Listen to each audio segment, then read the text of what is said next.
പൊന്നുമക്കളെ ഒരു കിടിലം വീഡിയോ കണ്ടു നോക്കൂ. എന്റെ കൈ പിടിക്ക്. ആരാണോ എന്നെ അവരുടെ സൈഡിലേക്ക് വലിച്ചെടുക്കുന്നത് ഞാൻ അവരുടെ സ്വന്തമായിരിക്കും.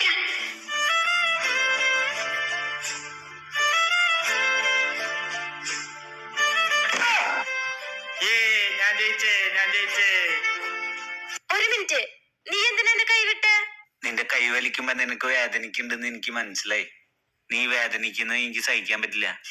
കാരണം ഞാൻ നിന്നെ അത്ര സ്നേഹിക്കുന്നുണ്ട്. നീ ജയിച്ചു. എങ്ങനെ? എന്റെ വേദന കണ്ടു നിൽക്കാൻ പറ്റാത്തവൻ എന്നെ ജീവിതകാലം മുഴുവൻ നല്ലോണം നോക്കും.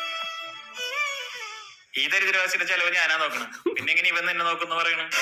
ഞാൻ സമ്മതിക്കുന്നു, ഞാനൊരു പാവപ്പെട്ടവനാണ്. എന്റെ അച്ഛനമ്മയും പാവപ്പെട്ടവരെ ജനിച്ചതിന് ഞാൻ എന്താ തെറ്റ് ചെയ്തേ? പക്ഷെ ഞാൻ നിനക്ക് വേണ്ടി അധ്വാനിച്ച് ഞാൻ നിന്നെ പട്ടിണി കൂടാതെ നോക്കും. അവര് പോയി പാവപ്പെട്ടവനാണ് പറയുന്നത്.